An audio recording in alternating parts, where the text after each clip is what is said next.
Hello friends, welcome to India foods. நம்ம channel புதுசாக பார்க்குறவங்க சப்ஸ்கிரைப் பண்ணிக்கோங்க. இன்றைக்கி நம்ம விநாயகர் சதுர்த்தி ஸ்பெஷலாக பூரண கொழுக்கட்டை தான் செய்ய போகிறோம். ஆனால் இந்த பூரணம் வந்து ஒரு டிஃப்ரெண்ட்டாக செய்ய போகிறோம். கொழுக்கட்டை விரிசல் விழாமல் செய்கிறதுக்காகவும் நல்லா சாஃப்டாக இருக்கிறதுக்காக இந்த வீடியோவில் சில டிப்ஸ் வந்து சொல்லியிருக்கேன். வீடியோவை ஸ்கிப் பண்ணாமல் கடைசி வரைக்கும் பாருங்கள், ரொம்பவே யூஸ்ஃபுல்லாக இருக்கும் உங்களுக்கு. குழந்தைங்களுக்கும் இந்த மாதிரி செஞ்சு கொடுத்தீங்கன்னா ரொம்பவே பிடிக்கும். இந்த கொழுக்கட்டை வந்து வாயில் கரைகிற அளவுக்கு சாஃப்டாக இருக்குங்க. உள்ளே இருக்க ஸ்டஃபிங் ரொம்பவே நல்லாயிருக்கும். ஒரு தடவை ட்ரை பண்ணி பார்த்துட்டு உங்களோட கமெண்ட்ஸை மறக்காமல் சொல்லுங்கள். வாங்க இது எப்படி செய்யலான்னு பார்க்கலாம். இப்போ ஒரு கடாயில் 1/2 லிட்டர் அளவுக்கு திக்கான மில்க் வந்து நம்ம எடுத்துக்கலாங்க. நான் இன்றைக்கி பாக்கெட் பால் வந்து எடுத்துருக்கேங்க. பாலை அடுப்பில் வச்சு நம்ம காய்ச்சிடலாம். பால் பாருங்கள் நல்லா பொங்கி வந்துருச்சு. இப்போ அடுப்பை வந்து குறைச்சிடலாம். லோ ஃப்ளேமில் நான் மாற்றிட்டேன். இது கூட இப்போது ஒரு பிஞ்ச் அளவுக்கு குங்குமப்பூ வந்து சேர்த்துக்கலாங்க. இதுக்கு பதிலாக நீங்கள் எல்லோ ஃபுட் கலரும் ஆட் பண்ணிக்கலாம். குங்குமப்பூ சேர்த்து நல்லா கலந்து விட்டுடலாம். இதில் 2 பிஞ்ச் அளவுக்கு நம்ம ஏலக்காய் தூள் வந்து சேர்த்துக்கலாங்க. நல்லா வாசமாக இருக்கும். இது ஒரு 5 நிமிஷம் நல்லா லோ ஃப்ளேமில் கொதிக்கட்டுங்க. இப்போது ஒரு சின்ன பவுலில் நான் 3 ஸ்பூன் அளவுக்கு அரிசி மாவு எடுத்துருக்கேங்க. இதில் கொஞ்சமாக பால் விட்டு கட்டி இல்லாமல் கரைச்சி எடுத்துக்கலாங்க. கொஞ்சம் கூட கட்டி இல்லாமல் இந்த மாதிரி கரைச்சி எடுத்துக்கோங்க. பால் வந்து பாருங்கள் ஓரளவுக்கு நல்லாவே சுண்டி வந்துருச்சு. இதில் நம்ம கரைச்சி வச்சுருக்க அரிசி மாவை சேர்த்து கலந்து விட்டுடலாங்க. அரிசி மாவு சேர்த்ததுக்கப்புறமா அடுப்பை மீடியம் ஃப்ளேமில் வச்சுட்டு கைவிடாமல் கலந்து விட்டுடலாங்க. இந்த மாதிரி சைடில் வந்து சேர்கிற ஆடை எல்லாத்தையும் உள்ளே வந்து தள்ளி தள்ளி விட்டு நல்லா காய்ச்சி எடுத்துக்கோங்க. நான் இப்போது கொஞ்சமாக பிஸ்தாவை இந்த மாதிரி கட் பண்ணி எடுத்து வச்சுருக்கேங்க, குட்டி குட்டி பீசஸாக. இது வந்து ஆப்ஷனல் தாங்க, உங்களுக்கு வேணும்னா சேர்த்துக்கோங்க, இல்லை அப்படின்னா ஸ்கிப் பண்ணிடலாம். இதுக்கு பதிலாக நீங்கள் முந்திரி பாதாம் எது இருந்தாலும் சேர்த்துக்கலாங்க. பாருங்கள் நம்ம கைவிடாமல் கிளறிட்டே இருக்கோம். இது நல்லா திக்காக ஆரம்பிச்சிருச்சு. இப்போது ஒரு 5 நிமிஷம் போல் ஆகிருக்கு. நல்லாவே திக்காகிடுச்சுங்க. இதில் நான் இப்போது 2.5 ஸ்பூன் அளவுக்கு சுகர் சேர்த்துக்கிறேங்க. நல்லா இந்த மாதிரி கெட்டியானதுக்கப்புறமா சுகர் சேர்த்துக்கிட்டிங்க அப்படின்னா கொஞ்சம் ஈஸியாக இருக்குங்க கிண்டுறதுக்கு உங்களுக்கு. சுகர் சேர்த்ததுக்கப்புறமா இது கொஞ்சம் மெல்ட் ஆகும். சுகர் மெல்ட் ஆகுறதுனால கொஞ்சம் தண்ணி ஆகுங்க. கைவிடாமல் மறுபடியும் இந்த மாதிரி கிளறிட்டே இருந்தீங்கன்னா இந்த மாதிரி கெட்டியான பதம் வந்து உங்களுக்கு கிடச்சிரும்.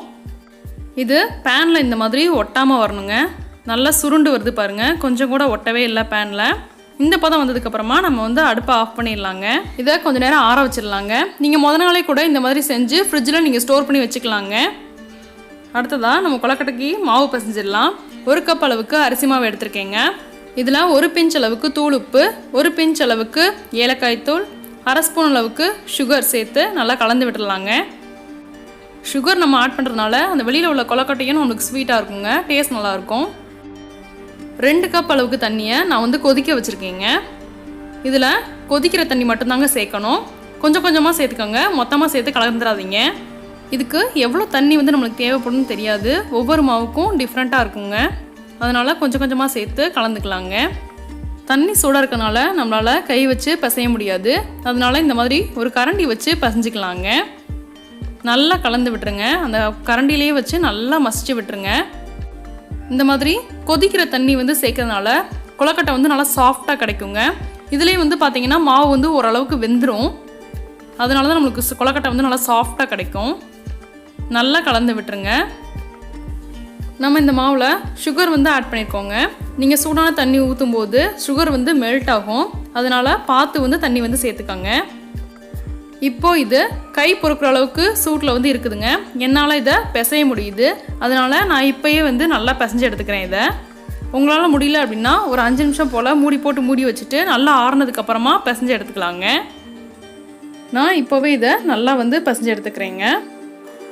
இப்போது இதை மூடி போட்டு மூடி கொஞ்ச நேரம் ஆற விட்டுறலாங்க. பாருங்கள் இது நல்லாவே ஆறிடுச்சு. இப்போ ஒரு தடவை லைட்டாக ஒரு தடவை பிசைஞ்சு எடுத்துக்கிறேங்க. நீங்கள் சூடாக இருக்கும்போது நல்லா பிசையலை அப்படின்னா இப்போ நல்லா ஆறுனதுக்கப்புறமா நல்லா பிசைஞ்சு எடுத்துக்கோங்க. கொழுக்கட்டையோட சாஃப்ட்னஸே நம்ம இந்த மாதிரி பிசைறதாங்க இருக்குது. அவ்வளோதாங்க. இப்போது கையில் வந்து தண்ணி தொட்டுட்டு மாவு எடுத்து இந்த மாதிரி பால் ஷேப்பில் கொழுக்கட்டை செஞ்சிடலாங்க. இதை இந்த மாதிரி ஃப்ளாட்டன் பண்ணிக்கலாங்க.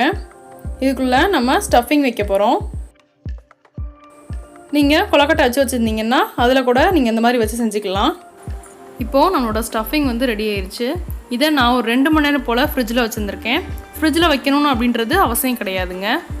கையில் தண்ணி தொட்டுட்டு ஒரு சின்ன பால் அளவுக்கு நம்ம பூரணத்தை வந்து எடுத்துக்கலாம். இது தண்ணி தொட்டுட்டு எடுக்கிறதுனால கையில் ஒட்டாது. இதை லைட்டாக ரவுண்ட் ஷேப் வந்து பண்ணிக்கலாங்க. இதை கொழுக்கட்டையில் வச்சுட்டு நல்லா வந்து க்ளோஸ் பண்ணிடலாங்க. பூரணம் வந்து வெளியில் தெரியாத அளவுக்கு நல்லா க்ளோஸ் பண்ணிக்கோங்க. இல்லைனா வேகும்போது அது மட்டும் தனியாக வெளியில் வந்துடும்.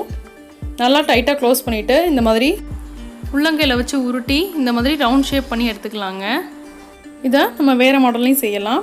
இந்த மாதிரி ஃப்ளாட்டன் பண்ணிவிட்டு இதில் நம்ம ஸ்டஃபிங் வந்து வச்சிடலாங்க.